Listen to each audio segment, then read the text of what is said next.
మనందరికీ అల్లా తరపు నుండి ఎవరైతే విశ్వాసులు ఉన్నారో వారందరికీ ఒక గొప్ప వరం. అది అర్థమైన వాళ్ళు సంతోషపడతారు, అర్థం కాని వాళ్ళు ఆలోచనలో పడతారు.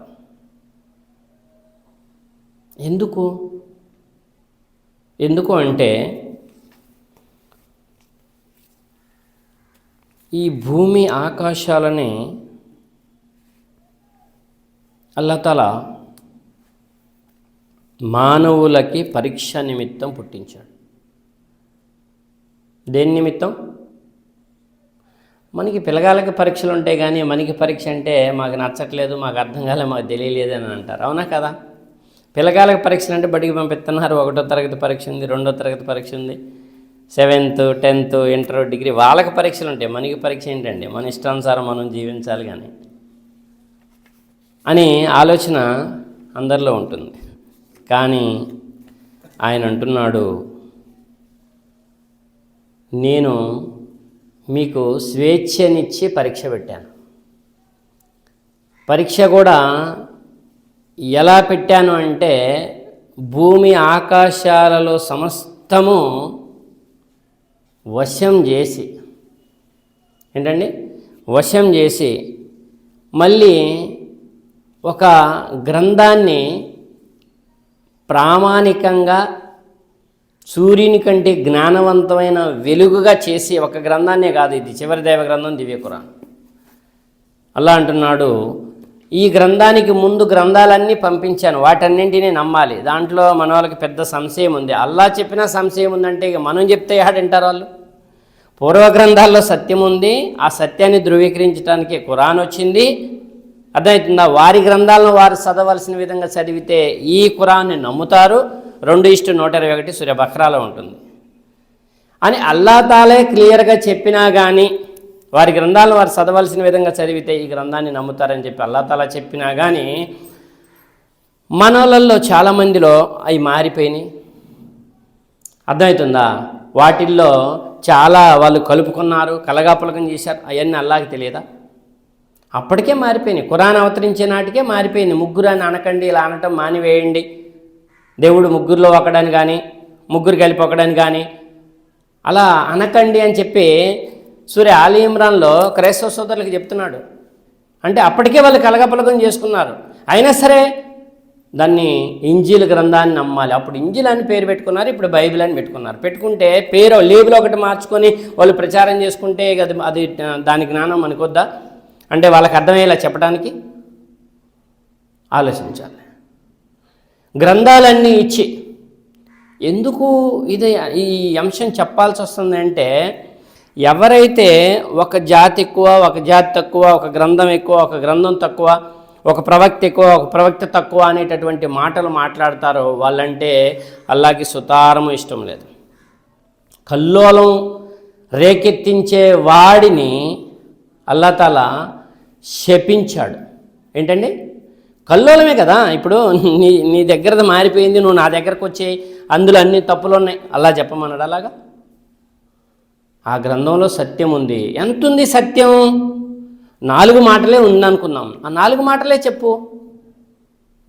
అల్లాని తెలుసుకోవడానికి 4 మాటలు చాలంటున్నాడు. ఆయన ఒకే ఒక్కడు, ఆయన పుట్టించేవాడు కానీ పుట్టేవాడు వాళ్ళ గ్రంథాల్లో ఉన్నాయి. అర్థమవుతుందా? ఆయన మరణాన్ని ఇచ్చేవాడు కానీ మరణించేవాడు కాదు, ఆయన కనిపించినవాడు, ఈ ప్రతి గ్రంథంలో ఉన్నాయి. మీ గ్రంథంలో కూడా ఈ అల్లా యొక్క గుణగణాలు క్లియర్గా ఉన్నాయి. భాషే మార్పు అని చెప్తే వాళ్ళు సంతోషపడతారా, కల్లోలం రేపుతారా? చెప్పండి. సంతోషపడతారా, కల్లోలం రేపుతారా? సందేశం ఎలా ఉండాలి? కమ్యూనికేషన్, ఒక బాండింగ్, ఒక ఐకమత్యం, మధురంగా, జ్ఞానంతో, వివేకంతో ఉంటే వాళ్ళు కూడా అప్రిషియేట్, అబ్బా మా గురించి ఎంత బాగా చెప్తున్నారు. ఇప్పుడు నేను చెప్పటం కాదు, ఇది యూదుల గురించి ఈ తౌరాతులో ఏదైతే తౌరాతులో వెలుగుంది అల్లాహ్ తఆలా అంటున్నాడు ఖురాన్లో. మీకు రెఫరెన్స్లన్నీ నేను తర్వాత ఇస్తాను. దాంట్లో జ్ఞానం ఉంది, దాంట్లో మార్గదర్శకత్వం ఉంది, అది దాంట్లో మీకు స్వస్థత ఉంది. దేంట్లో? తౌరాతులో. ఎవరికి చెప్తున్నాడు ఈ మాట? యూదులకి చెప్తున్నాడు. ఎందుకు? ఈ గ్రంథం వచ్చింది కదా, ఇది తప్ప ఇప్పుడు ఎవరికి ఏ గ్రంథం లేదు కదా, మరి ఆ మాట ఎందుకు చెప్తున్నాడు? ఈ గ్రంథం వచ్చింది కదా, ఈ గ్రంథం తప్ప వేరే గ్రంథం లేదు కాదు. ఈ గ్రంథం పూర్వ గ్రంథాలన్నింటి సారాంశం ఈ గ్రంథం. అర్థమవుతుందా? ఓ ప్రవక్త, నీకు సందేహం ఏమైనా ఉంటే, నువ్వు ప్రవక్తమని కానీ ఈ గ్రంథం గురించి కానీ ప్రవక్త గురించి కానీ నీకు ఏమైనా సందేహం ఉంటే పూర్వం వచ్చిన ప్రవక్తల జ్ఞానం తెలిసిన గ్రంథ ప్రజలను అడుగని చెప్పి సూర్య నిసాలో చెప్తున్నాడు, 4వ అధ్యాయంలో చెప్తున్నాడు. ఎందుకు? అందరినీ ఒకటి చేయటం అల్లా యొక్క ఉద్దేశం. అర్థమవుతుందా? మనోళ్ళు ఏం చేస్తున్నారు? నీది వేరు నాది వేరు, నీది మారిపోయింది, నాది గొప్ప నాది గొప్ప, ఇలా చెప్తే దాన్ని సందేశం ముందుకు తీసుకెళ్లే ప్రక్రియ అనరు, కల్లోలం రేపే ప్రక్రియ అంటారు. ఇంకా 2 భాగాలు ఉంది ఇస్లాం అంటే. ఏంటని చెప్పండి? ఇస్లాం అంటే ఏంటి? 2 భాగాలు. ఇది ప్రతి ఒక్క ముస్లింకి, ప్రతి ఒక్క దాయికి అర్థమైతే ఈ విషయం, సందేశం అనేది తేలిగ్గా వెళ్తుంది. ఈరోజు జుమ్మా ఒక అద్భుతమైనటువంటి, ఎవరైతే మనం లోపల అందరం ఉన్నామో వీరందరికీ ఒక కనువిప్పు కావాలి. సమాజానికి మనం బ్రిడ్జి లాంటి వాళ్ళం, సమాజానికి మనం మార్గదర్శకులం. మొహమ్మద్ సల్లల్లాహు గారు మనందరికీ మార్గదర్శకుడు. ఆయన ఉమ్మతుగా, మొహమ్మద్ సల్లల్లాహు గారి ఉమ్మతుగా ఇప్పుడు మనం సమాజానికి మార్గదర్శకులం. సమాజానికి మార్గదర్శకుడు అంటే సమాజం నుంచి వెలివేయబడినట్టుగా ఉండాలా, సమాజంలో ఒక్కటిగా ఉండి సత్యమార్గం వైపు దారి చూపే ఆదర్శంగా ఉండాలా? చెప్పండి, అర్థమవుతుందా? అంటే ఎప్పుడైతే నువ్వు ఎదుటి వ్యక్తిని విమర్శిస్తావో, అర్థమవుతుందా? ఇస్లాం ధర్మం ప్రకృతి సహజ సిద్ధమైనది. ఏంటి చెప్పండి? ఇస్లాం అంటే దైవధర్మం. ఇది ప్రకృతి సహజ సిద్ధమైంది. దైవమే ఈ ఇంత గొప్ప అనుగ్రహాన్ని ప్రసాదించాడు. అర్థమవుతుందా? రెండోది, దీన్ని చాలా సులభతరం చేశాడు. సూర్య బకరాలో ఉంటుంది, నేను ఇస్లాంని సులభతరం చేశాను. మనం ఏం చేస్తున్నాం? కఠినతరం చేసుకుంటున్నాం, మళ్ళీ అల్లా మీద నిందలేస్తున్నాం. ఆ రోజు ప్రవక్తల కాలంలో ఉన్నటువంటి వ్యతిరేకత వేరు, ఆ యుద్ధాలు కానీ ఆ వాతావరణం వేరు, ఇప్పుడున్న వాతావరణం వేరు. అవన్నీ తీసుకొచ్చి ఇప్పుడు కూడా మేము యుద్ధం చేస్తాం, యుద్ధం లేపుతాం, యుద్ధరంగం లేపుతాం అని అంటే అది మూర్ఖత్వం అవుతుంది, కానీ అది జ్ఞానం కాదు. ఎందుకంటే సహబాల కాలంలోనే యుద్ధాలు అయిపోయి శాంతి స్థాపించబడింది. అరే శాంతి అంటే ఇస్లాం ధర్మం అంటేనే శాంతి ధర్మం. నీకు శాంతి అంటే అర్థం కాలే, ఇస్లాం అంటే అర్థం కాలే, మళ్ళీ ఇప్పుడు కల్లోలో రేపుతా అని అంటే నువ్వు శైతాన్ నిన్ను ముందుకు తీసుకెళ్తుంది. కల్లోలం రేపని చెప్పి ప్రేరేపించేవాడు శైతాన్. అర్థమవుతుందా? కాబట్టి వారి గ్రంథాలను వారు చదవాల్సిన విధంగా చదివితే మనమంతా ఏం చేయాలి అంటే సమాజానికి మార్గదర్శకులుగా ఉండాలి. ఫస్ట్ మనల్ని మనం కంట్రోల్ చేసుకోవాలి, అన్ని రకాల చెడుల నుంచి కంట్రోల్ చేసుకోవాలి. ఎలాగా ఇది సాధ్యమైద్ది అంటే ఒకేసారి ఎవరికి సాధ్యం కాదు, సాధనతో సాధ్యమైద్ది. సాధన చేయాలి, కృషి చేయాలి, మంచిగా ఉండటానికి ట్రై చేయాలి. నీ ప్రతి నిమిషంలో నువ్వు చేసే ప్రతి పనిలో నీకు అంతరాత్మనిచ్చాడు అల్లతల. తమ ఆత్మని ఎవరైతే సంస్కరించుకుంటారో, సరి అయిన దారిలో నడిపించుకుంటారో వాళ్ళు అల్లా అనుగ్రహంతో ఉన్నారు. ఎవరైతే తన ఆత్మని అణిసివేశారో, తొక్కిపెట్టేశారో, అర్థమవుతుందా, చెడు వైపు ప్రయాణం చేస్తున్నారో వారు శపించబడ్డారు. ఇదే అర్థమవుతుందా? నువ్వు ఒక పని చేస్తున్నావు, ఒక పని చేసినప్పుడు ఇది రైట్ ఆర్ రాంగ్గా నీ అంతరాత్మ చెప్తుంది. నీ అంతరాత్మ చెప్పింది ఎక్కువ % ఖురాన్లో ఉంటుంది.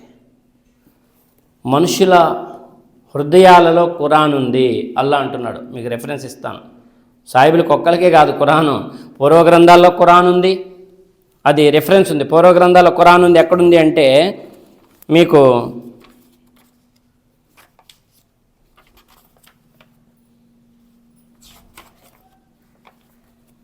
పూర్వ గ్రంథాల్లో ఖురాన్ ఉంది. వాళ్ళ గ్రంథమే కాకుండా మీకు పోయినసారి నేను ఇది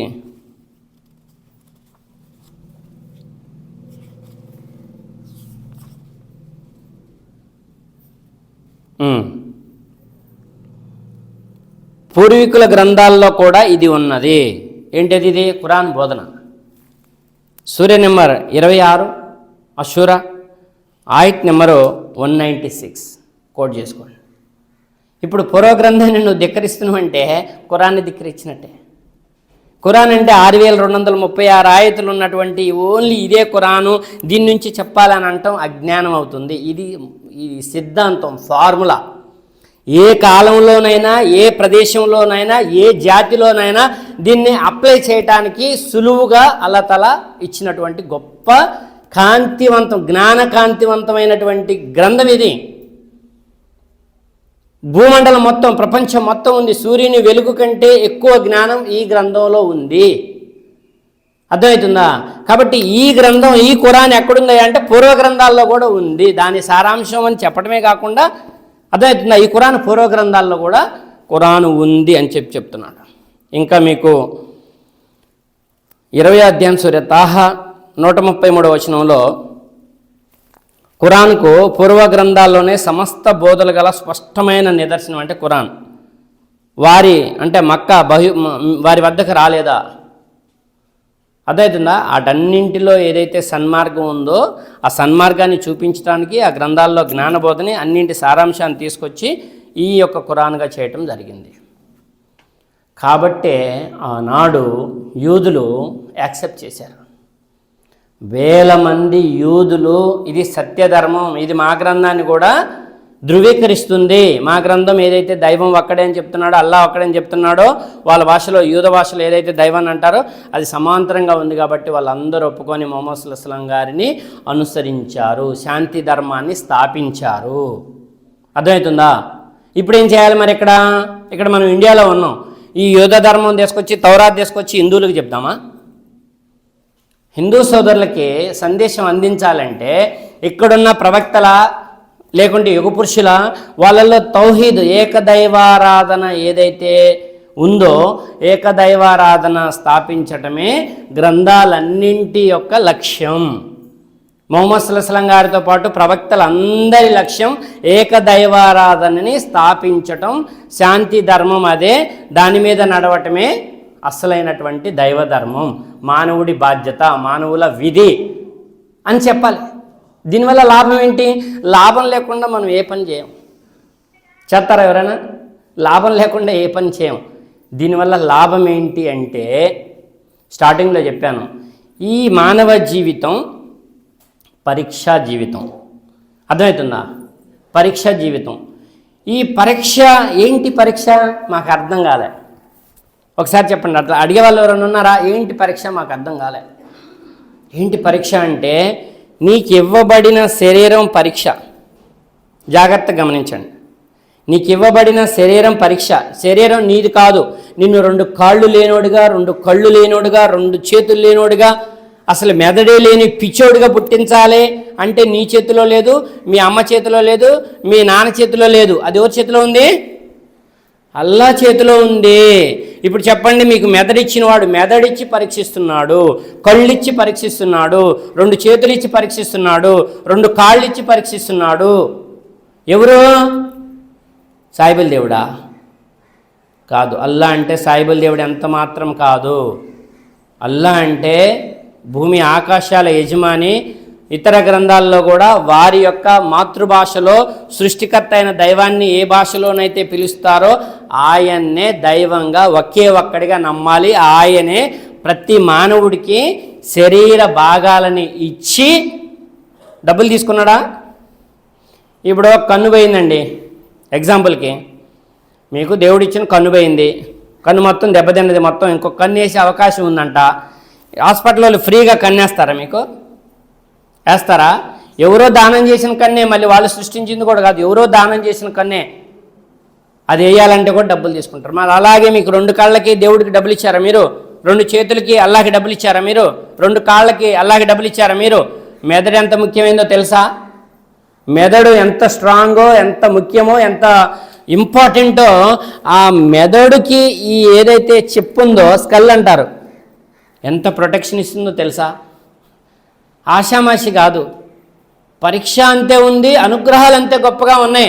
మెదడు అంతా గుజ్జుగుజ్జుగా ఉంటుంది, మొత్తం పదార్థం అంతా గుజ్జుగుజ్జుగా. చెవులో కర్ణబేరు ఎట్లయితే గుజ్జుగుజ్జు పదార్థం అలాగ ఉంటుందో అలాంటి గుజ్జుగుజ్జు పదార్థం 100 కంప్యూటర్లు కాదు, 1000 కంప్యూటర్ల కంటే చాలా పవర్ఫుల్ అది. ఎవరైనా ఐన్స్టీన్ వాడినా, ఇప్పుడున్నటువంటి అమెరికా అధ్యక్షుడు వాడినా, మామూలు వ్యక్తి మన పొద్దుటూరులో ఉండి పొలం పనులకు పోయే సామాన్య వ్యక్తి వాడినా ఈ మెదడే వాడాలి. అలాంటి లోపల గుజ్జు పదార్థం మొత్తం రక్తనాళాలు ఒక అద్భుతమైనటువంటి రీతిలో దాన్ని పెట్టి దానికి ప్రొటెక్షన్ స్కల్ ఇచ్చాడు, చెప్పిచ్చాడు. ఎంత గట్టిగా ఉంటుందంటే ఇది దాదాపుగా పగలదు. ఎంత పెద్ద యాక్సిడెంట్ అయితే తప్ప ఇది పగలదు. ఇది పగిలి కుచ్చుకుంది అంటే కథం. ఆ ప్రొటెక్షన్ ఎవరిచ్చారండి? నీ అంత సూపర్ పవర్, సూపర్ కంప్యూటర్ల కంటే గొప్పదైన మెదడుకి ఈ యొక్క స్కల్, ఈ యొక్క డిప్ప, ఈ యొక్క చెప్ప ఎవరు పెట్టారండి అంత గట్టిగా, అంత ప్రొటెక్షన్గా? సాయిబుల్ దేవుడా, హిందువుల దేవుడా, క్రైస్తవుల దేవుడా, సిక్కుల దేవుడా, జైనుల దేవుడా, ఎవరి దేవుడు ఆలకొనడంట? ఎన్నాళ్ళు ఉంటారు ఈ అజ్ఞానంలో? ఆ మెదడు ఇచ్చినోడిని, మెదడుకింత ప్రొటెక్షన్ ఇచ్చినోడిని ఒక్కసారి ఆలోచించండి, దయచేసి ఒక్కసారి ఆలోచించండి అని సమాజానికి సందేశం అందజేయాల్సినటువంటి బాధ్యత ఇక్కడ ఎదురుగా కూర్చున్న వాళ్ళది, ఈ మెసేజ్ వినే వాళ్ళది. ఆ బాధ్యత నువ్వు నిర్వర్తించితే ఎంత గొప్ప అనుగ్రహం. నువ్వేదడిగితే 2 చేతులు ఎత్తి నువ్వు ఏదైతే దువా చేస్తావో ఆ దువా నీకు మేలైందైతే వెంటనే ఇచ్చేస్తాడు ఆయన. అనంత కరుణామయుడు అల్లతల, అపార కృపాశీలుడు, ఎంతో దయగలవాడు. ఈ శరీరాన్ని ఇచ్చి పరీక్ష పెట్టాడు. అర్థమవుతుందా? కళ్ళు ఉన్నాయి, కళ్ళకి 2 కళ్ళకి మధ్య ఇక్కడ ఒక మోటార్ ఫిట్ చేశాడట.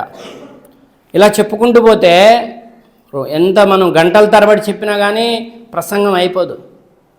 అర్థమవుతుందా? 2 కళ్ళ మధ్య ఒక మోటార్ పెట్టాడట. ఆ మోటార్ మనకి కానరాదు. అర్థమవుతుందా? కళ్ళకి 2 మోటారు రిలీజ్ చేస్తుంది తేమ శాతాన్ని, నీటిని రిలీజ్ చేస్తుంది. ఎంత కావాలో అంతే రిలీజ్ చేస్తుంది. ఎక్కువ రిలీజ్ చేసిందనుకో ఈ మోటారు కళ్ళమ్మ నీళ్ళు గారుతూ ఉంటాయి. ఒకసారి ఎవరితో నన్ను మాట్లాడుతూ ఉన్నాను, నీళ్ళు గారుతాను, ఏమంటారో వాళ్ళు చెప్పండి ఒకసారి. ఏడుతున్నవేందయా, ఏడుతున్నవేంద్రో అంటారు. ఎక్కువ రిలీజ్ చేస్తేనేమో నీళ్ళు గారుతాయి. ఏడుతున్నా అనుకుంటారు. నేను ఏడవట్లేదనే ఊరుకో వెలగన్నట్టుంది, కళ్ళ నీళ్ళు చెబుతున్నాయిగా అయిపోయా. లేదా ఇక్కడున్న మోటారు నీళ్ళని రిలీజ్ చేయటం ఆపింది. మాటికి రెప్పలు కొడుతూ ఉండాలి నువ్వు. అర్థమవుతుందా? ఏదన్నా దుమ్ము వస్తుంటే, బండి మీద పోతుంటే, నువ్వు నడిచిపోతుంటే గాలి దుమ్ము వస్తుంటే నీ కళ్ళల్లో నలకలు పడకుండా గింత నలక పడితే, ఎంత నలక, ఎంత ఉంటుంది నలక తెలుసా? గింతంత ఉంటుంది అది.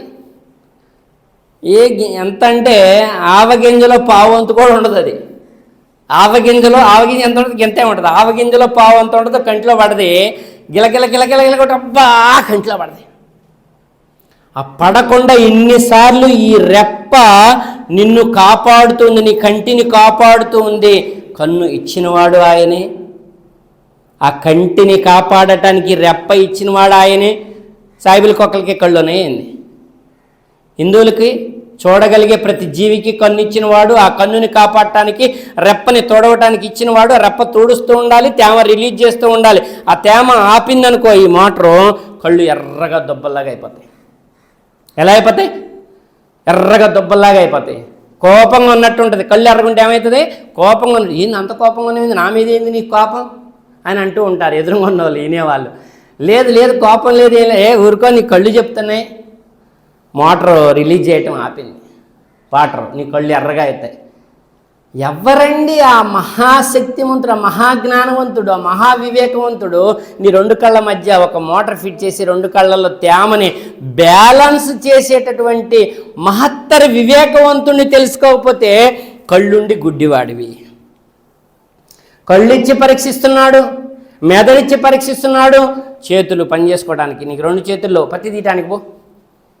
పత్తి తీయటానికి పెట్టుకుంటారా? మిరపకాయలకు పోతున్నారుగా, మిరపకాయలకు తోట ఏరటానికి పోండి. చేతులు ఇచ్చినందుకు మీరేమిస్తున్నారు అల్లాకి? కాళ్ళు ఇచ్చినందుకు ఏమిస్తున్నారు? 2 కాళ్ళు లేవు. 2 కాళ్ళు లేకపోతే సరే ఆటోలోనే ఎక్కించుకొని పోతారు. మరి అది డొల్లుకుంటేనే బావాలి, మిరపతోట ఏరాలి, కూర్చోటానికి కావాలి. ఇదంతా పార్ట్, కూర్చొనే ఏరేది. 2 కాళ్ళు లేవు, మిరపతోట ఏరటానికి పోండి, పత్తి తీయటానికి పోండి, మొక్కజొన్న మందేయటానికి పోండి. పనులన్నీ చేసుకోవాలన్నా, సంపాదన సంపాదించాలన్నా మన శరీరాన్ని ఇంత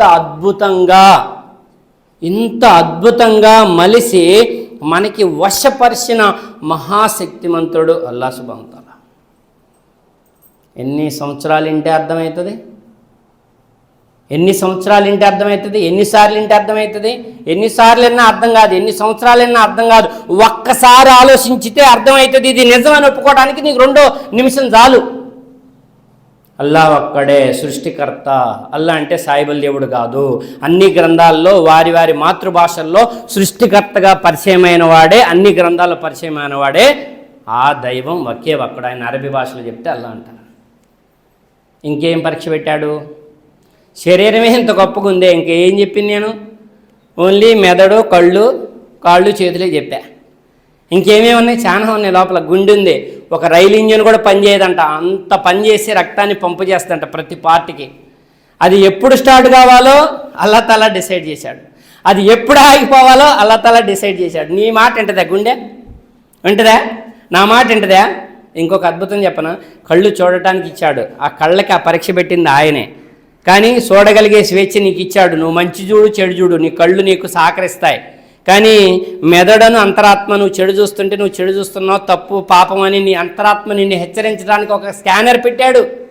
నీ అడుగు అట్లా చెడు వైపు పడుతుంటే వద్దురా బాబు, నీ ఈపు సాపైద్ది, నీ పరువు పోద్ది, నీ గౌరవం పోద్ది, నీకు పేరుంది, నీకు గౌరవం ఉంది, అది ఎంత సంపాదించుకోవడానికి చానాలు పట్టింది. ఇప్పుడు నువ్వు చెడు వైపు ఒక్క అడిగేస్తే నీ పరువు పోద్ది, నువ్వు మొత్తం అబాస్ పాలైపోతావు, అగౌరవం పాలైపోతావు, అది చెడు వద్దు అని నిన్ను హెచ్చరించడానికి ఒక స్కానర్, నీ కానరాని ఒక వైఫై లాగా, నీ సెల్లులో సిగ్నల్ లాగా నీ మెదడుకి, నీ గుండెకి ఒక స్కానర్ పెట్టి నిన్ను హెచ్చరించేటటువంటి ఒక అంతరాత్మని నీకు వశం చేశాడు.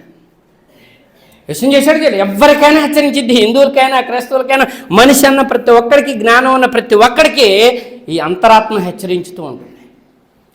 ఏమిచ్చి రుణం తీర్చుకుంటాం? ఇలాగా నిన్ను భూలోకానికి తీసుకొచ్చాడు, మంచి అమ్మానాన్ని ఇచ్చాడు. నాకు బాగా ఆలోచించకుండా ఇష్టం వచ్చినట్టు నోటితో దురుసుగా మాట్లాడే, పొగరగా మాట్లాడే వాళ్ళకు ఒక విన్నపం. పశువులు ఉన్నాయే, ఒక్క మాట చెప్పుకొని నెక్స్ట్ జుమ్మా మళ్ళీ కంటిన్యూషన్ చేద్దాం. మహావివేకవంతుడు అల్లాహ్ సుబ్హానహు వ తఆలా. ఆ దైవం అంటే ఆషామాషి కాదు, మహావివేకవంతుడు. పశువులు ఉన్నాయి అడవిలో. నిండు పశువు అందరి వినాలి జాగ్రత్తగా. నిండు చూడుదైంది, ఈనటానికి వచ్చింది. అది లేళ్ళు కానీ, దుప్పులు కానీ, జింకలు కానీ, అడవి జంతువులు ఏవైనా సరే, ఏది గడ్డి మేసే జంతువులు, అర్థమవుతుందా? గడ్డి మేసే జంతువులు వాటికి ఈనగానే అక్కడ ఒక అరగంటలో అది లేచి, ఒక పావు గంటలను లేస్తాయి, కొన్ని 10 నిమిషాలను లేస్తాయి. ఒక అరగంటలో, పావు గంటలో, గంట లోపల లేచి తల్లి పొదుక్కాడికి పోయి స్వయంగా అది పాలు చీకుతుంది. అవునా కాదా? ఒక గంట లోపలనే. అడవి దాకా ఎందుకండి, మన ఇంట్లో పశువులు ఈని అదే లేచి అదే దగ్గరికి పోయి పాలు చీకట్లేదా? పాలు చీకుతుంది. అదే మనిషి పుట్టిన తర్వాత, పసిపిల్లగాడిగా తల్లి కడుపు నుంచి బయటకు వచ్చిన తర్వాత మనిషే పోయి దగ్గరికి పోయి పాలు తాగాలి, తల్లి దగ్గరికి పోయి పాలు తాగాలంటే సాధ్యమైద్దా? ఏంటా వివేకం? ఒరే బలహీనుడా, ఆ స్థాయి నుంచి నేను తీసుకొచ్చానురా, నీకు బలం ఇచ్చానురా అని దైవం అంటున్నాడు. అల్లా అంటున్నాడు. అర్థమవుతుందా? నీ తల్లి నీకు పాలు ఇవ్వకపోతే నువ్వు అప్పుడే చచ్చిపోయాడువే. అర్థమవుతుందా? ఎవరు పాలు దగ్గరికి తీసుకొని ఆ తల్లిలో, లేకుంటే ఆ తల్లి నా కొద్ది కొడుకని లేదా ఈ బిడ్డనే ఉయ్యాల్లో వేసిపోతున్నారు చాలా మంది దుర్మార్గులు. అర్థమవుతుందా? ఉయ్యాల్లో వేసిపోతే ఇంకే తల్లిలో, సాదే తల్లిలో పాలు పట్టే డబ్బా పాలు ఏదో ఒక పాలు తీసుకొచ్చి ఎవరో ఒకరు నీకు తాపించకపోతే నువ్వు చచ్చిపోయేవాడివే. నిన్ను చేరదీయటానికి తల్లిదండ్రుల ప్రేమని ప్రొటెక్షన్గా ఇచ్చిన వాడిని నేనే అంటున్నాడు అల్లాహ్ తాలా. అర్థమైన విషయం? బలహీనుడు కానీ కొద్దిగా చూస్తుండగానే పెద్దయ్యాడు, పాలు తాగాడు, పాలు అయిపోయే సమయానికి పళ్ళు వచ్చినాయి, ఆహారం తినే సమయానికి పళ్ళు ఇచ్చాడు. చిన్నప్పుడేమో తల్లిదండ్రుని సంరక్షణగా ఇచ్చాడు, తర్వాత పళ్ళు ఇచ్చాడు. ఆహారం తినే సమయానికి ఆ పాలు బంద్ అయిపోయినాయి. ఆహారం తిని కొద్దిగా 10-12 సంవత్సరాలు నీకు నడకలో స్పీడ్గా నడుస్తున్నావు, నీకు బలం ఇచ్చాడు, యవ్వనం ఇచ్చాడు. నీ రూపురేఖలు కూడా ఆయనే మార్చేది. చిన్నప్పుడు ఎట్టున్నావో పెద్దయ్యాక ఫోటో చూపుతూ ఈడువాడు ఒకటేనారా అని అంటారు. నీ రూపురేఖలు మార్చేది కూడా అల్లాహ్ తాలే. చూస్తుండగానే గడ్డం మీసాలు వచ్చాయి, ఒకటి కాదు, యవ్వనం ఇచ్చి పరీక్షించాడు, బాల్యం ఇచ్చి పరీక్షించాడు, తల్లిదండ్రుల సంరక్షణ ఇచ్చి పరీక్షించాడు. ఎంత పరీక్షించాడు ఒకసారి చూడండి. అలాగా నిన్ను యవ్వన స్థాయికి తీసుకొచ్చి నీకు భార్యనిచ్చి నిన్ను పరీక్షిస్తున్నాడు. ఇక్కడ వచ్చిన మాట చెప్పుకొని ముగిద్దాం. జంటలుగా చేశాడు. జంటలు ఆయన పెళ్ళిడికి వచ్చాడు, అక్కడ అమ్మాయి పెళ్ళిడికి వచ్చింది. ఇద్దరు నటు పెద్దలు ఇటు పెద్దలు మాట్లాడి పెళ్లి చేస్తారు తప్ప ఈయన సృష్టించలా అమ్మాయిని. ఈయన చేసుకోబోయే భార్యని ఈయన సృష్టించలా. అర్థమవుతుందా? అల్లా సృష్టించాడు. ఆ తల్లిదండ్రుల ద్వారా అల్లా పెంచి పెద్ద చేశాడు. బంధాన్ని కూడా ఈయన కలపలేడు, వాళ్ళు కలపలేరు, అల్లా కలిపాడు బంధం. అర్థమవుతుందా? అంటే ఇలాంటి అనుగ్రహాలు జీవితకాలం నీకు తోడుండేటటువంటి. ఒంటరిగా ఉండలేడు, ఒంటరిగా ఉంటే వాడికి మెంటలెక్కిపోద్ది. అర్థమవుతుందా? అలా అని అందరికి ఎక్కిద్దా అంటే మ్యాక్సిమం వాళ్ళు చేసే చికాకులు మనకి కానరావు. ఒంటరిగా ఉన్న వాళ్ళకి మొత్తం మెంటల్ టెన్షన్ వచ్చేస్తుంది. నీకు తోడు కోసం, సుఖం కోసం, సౌఖ్యం కోసం స్త్రీకి పురుషుడికి బంధం పెట్టి, స్త్రీ ద్వారా పురుషుడికి, పురుషుడి ద్వారా స్త్రీకి ఒక సంసార బంధం పెట్టి గొప్ప బంధాన్ని నిర్మించినవాడు అల్లాహ్. ఈ బంధం గొప్పదని మురిసిపోయి భార్య మీద ప్రేమ, పిల్లల మీద ప్రేమతోని అల్లాని మర్చిపోవటానికి కాదు. ఎన్నిసార్లు అయితే నీ భార్యతో నువ్వు, నీ భర్తతో నువ్వు ఆ యొక్క సంసార బంధంలో ఉన్నటువంటి మధుర స్మృతుల్ని, ప్రేమ ఆప్యాయతల్ని మీరు ఆస్వాదిస్తున్నారో అన్నిసార్లు కంటే ఎక్కువ అల్లాహ్కి కృతజ్ఞత చెప్పాలి. ఒక గొప్ప మాట ఉంటుంది భగవద్గీతలో, ఇప్పుడు చెప్పను, తర్వాత చెప్తాను. అద్భుతంగా ఉంటుంది, జ్ఞాన విజ్ఞాన యోగంలో ఉంటుంది. సరే, ఓకే. ఇలా అన్నీ ఇచ్చి పరీక్షిస్తున్నాడు. ఇక్కడ నువ్వు ఎంత పెద్ద అయిన తర్వాత ఎంత సంపాదించినా పరీక్ష క్లోజ్ చేస్తాను. పరీక్ష. నీ భార్య నీ ఎమ్మట రాదు. నా భార్య నా పెళ్ళి అయిన కాడ నుంచి. సరే, ఇంకో విషయం కూడా ఉంది. ఇప్పుడు అంత ప్రేమ ఎవరు చూపెట్టలే. పెళ్ళి అయిన సంవత్సరానికో 6 నెలలకో సంవత్సరంన్నరకో అబ్బో ఎంత చిటపట్లు, మొత్తం తూర్పు పడమలాగా ఫేసులని ఎడమొఖం పెడమొఖం. ఒక్కసారి ఈ విషయం సొల్యూషన్ భార్యాభర్తలను చేశాడు అల్లాహ్. అన్ని జంటలు చేశాడు. జంటలో ఒకటి బలం, ఒకటి బలహీనం. ఈ విషయం తెలుసుకుంటే భార్యాభర్తల మధ్య గొడవలే రావు. భార్య బలం అనుకో భర్త బలహీనం, భర్త బలం అనుకో భార్య బలహీనం. ఇద్దరు కలిసి మాట్లాడుకొని ఒకళ్ళు ఎప్పుడు తగ్గాలి, ఎవరిని ఫాలో కావాలి, ఎవరిని కమెంట్ చేయాలనే విషయాలు మీకు అర్థమైతే భార్యాభర్తల మధ్య గొడవలు రావు. గొడవలు ఎక్కడ వస్తాయా అంటే, ఏం తెలియపోయినా నాదే నడవాలని అంటే అక్కడ గొడవ స్టార్ట్ అయినట్టే. ఏం తెలియనప్పుడు అంటే ఒప్పుకోవాలి, నాకంటే నా భర్త కొంచెం నడిపించేవాడు, కొంచెం అవగాహన ఉన్నాడు, కొంచెం తెలివిగల్లోడు, తనకి ఏదైనా నువ్వు సపోర్ట్గా సలహా ఇవ్వాలి తప్ప నాదే నడవాలని అనకూడదు. అలాగే భార్య కొన్నిసార్లు నడిపించేటటువంటి వాళ్ళు ఉంటారు, కొంతమంది ఉన్నారు, చాలామంది ఉన్నారు. వాళ్ళ మీదుగా నడిచే వాళ్ళు కూడా ఉన్నారు, వాళ్ళకి ఇష్టం. ఎందుకంటే అలాగే కలిసి వస్తుంది, వాళ్ళకి అలాగే బరకత్ ఉంటుంది. నా భార్య ఏదైతే చెప్తుందో ఎడమొఖం పెడమొఖం వాళ్ళకి కాకుండా ఆమె మాట గౌరవించి మంచి చెడులు ఇద్దరు మాట్లాడుకొని సంసార బంధంలో సంపాదన విషయాలు కానీ, పిల్లల పెంపకం విషయాలు కానీ ఒకళ్ళనొకళ్ళు అర్థం చేసుకొని ముందుకు నడిస్తే ఒకళ్ళు బలం, ఒకళ్ళు బలహీనం, ఒకళ్ళు ఎడ్డమంటే ఒకళ్ళు ఇంకొకళ్ళు తెడ్డమంటారు. అర్థమవుతుందా? ఒకళ్ళు పిసినారోళ్ళు అయితే ఒకళ్ళు ఖర్చు పెట్టేవాళ్ళు, ఒకళ్ళు కోపిస్టోళ్ళు అయితే ఒకళ్ళు సహనం గల వాళ్ళు. మీరు 100 జంటలు ఎత్తకండి, ఇలానే ఉంటారు. 100 జంటలు ఎత్తకండి. అర్థమవుతుందా? ఇలాగా ఇంకా నాకంటే మీకే ఏమేమి విషయాలు అన్నింటిలో ఇట్లా ఉంటారనమాట, అపోజిట్లో ఉంటారు. ఎందుకు కలిపాడు అంటే, మీ అందరూ బండ్లు తోలారు కదా, ఎడ్ల బండ్లు తోలారు కదా, 2 ఎడ్ల సాము అయితే బండి బతికిద్దా? 2 ఎడ్ల సాము అంటే మీరు 100 అరకలు చూడండి, అరక తోలే వాళ్ళని చూడండి, 100 అరకలు చూడండి. ఒకటి నెమ్మదికి పోయేది ఉంటుంది, ఒకటి స్పీడ్కి పోయేది ఉంటుంది, అవునా కదా? ఆ వ్యవహారం కూడా అంతే ఉంటుంది. ఇద్దరు సమయాలు, ఇద్దరు పిసినారోళ్ళు అనుకో కథం, ఇక కొంపకోలేరు. ఇక ఇద్దరు ఖర్చు పెట్టేవాళ్ళు అనుకో అది ఇంకా మరీ చికాకు. అర్థమవుతుందా? అలాగా అల్లాహ్ మహా జ్ఞాని, మహా వివేకి. ఎంత బంధం పెట్టినా భార్య ఎమ్మట రాదు. రేపు సింగిల్గా అల్లాహ్ దగ్గర సమాధానం చెప్పాలి. అల్లాహ్ సుబ్హానహు వ తఆలా దగ్గర నీ పిల్లల మీద ప్రేమ కంటే 1000 రెట్లు అల్లాహ్ మీకు పిల్లల్ని ఇచ్చాడు. పిల్లల మీద ప్రేమ కంటే అల్లాహ్ మీద ప్రేమ ఉన్నోడే జ్ఞానవంతుడు. అలాగని పిల్లల మీద కూడా ప్రేమ ఉండాలి, అంతకంటే ఎక్కువ అల్లాహ్ మీద ప్రేమ ఉండాలి. పిల్లలు ఒక పరీక్ష, భార్య ఒక పరీక్ష, సంపద ఒక పరీక్ష, మీ శరీరం ఒక పరీక్ష. ఇవన్నీ ఏమీ రావు. మీ శరీరంతో రేపు మట్టిలో నుంచి పరలోకానికి వెళ్తారు. ఆత్మ ముందుగా వెళ్తుంది, దైవదూతలు వచ్చి ఆత్మను తీసుకెళ్తారు. శరీరం ఏమో మట్టిలో మనకి కాని రాకుండా మట్టి నుంచి వెళ్తుంది. ఆఖిరత్ రోజు వెళ్తుందా, ఎప్పుడు వెళ్తుందో అది నేను ఇప్పుడు అన్నీ కూడా మనం తర్వాత మాట్లాడుకుందాం ఆ విషయాలు. ఓకే, అర్థమైంది అనుకుంటున్నాను. ఈ పరీక్ష శూన్యం, సున్నా, ఏమి రాదు. అర్థమవుతుందా? నీకు 1,00,000 రూపాయలున్నా, 10 లక్షలున్నా, కోటున్నా, 10 కోట్లున్నా, 10 ఎకరాలున్నా, ఇవాళ చచ్చిపోయినావంటే రేపు మాటి పూటకల్లా నిన్ను, లేదా ఇవాళ రాత్రి కల్లా, రేపు మధ్యాహ్నం కల్లా నిన్ను ఆ మట్టిలో కలిపేస్తారు. హిందువులైనా సాయిబులైనా ఎవరినైనా మట్టిలో కలిపేస్తారు. నాది నాది నాది నాది అనేది ఏది నీది కాదు, అది అల్లా నీకు పరీక్ష నిమిత్తం ఇచ్చిందని తెలుసుకున్నవాడు మాత్రమే జ్ఞానవంతుడు, స్వర్గానికి అర్హుడు. అలాంటి అనుగ్రహాన్ని మనందరికీ ప్రసాదించమని, సమాజానికి ఆదర్శంగా ఉండి అన్ని విషయాలు బ్యాలెన్స్ చేసుకొని, ఎవరిని కించపరచకుండా, ఏ గ్రంథాన్ని తక్కువ చేయకుండా, ఏ ప్రవక్తల్ని తక్కువ చేయకుండా, ప్రవక్తలందరినీ ప్రేమించమని అల్లా యొక్క ఆజ్ఞ. నా మాట కాదు, నా మాట మీరు వినక్కర్లేదు. అర్థమవుతుందా? గ్రంథాలన్నీ నమ్మమని అల్లా యొక్క ఆజ్ఞ. ఇలా ఉన్నప్పుడు మాత్రమే సత్సమాజాన్ని నిర్మించగలుగుతాం. సత్సమాజమే దేశాభివృద్ధికి అవసరం. పల్లెటూర్లన్నీ ఐక్యమత్యంతో ఉంటే అభివృద్ధికి, దేశాభివృద్ధికి పల్లెటూర్లే పట్టుకొమ్మలు. అలాంటి అనుగ్రహాన్ని ప్రసాదించమని అల్లాతో మరొకసారి దువా చేస్తున్నాను. వాకిద్దాన్ అల్హమ్దులిల్లాహి రబ్బిల్ ఆలమీన్. అస్సలాము అలైకుం వరహ్మతుల్లాహి వబరకాతుహు.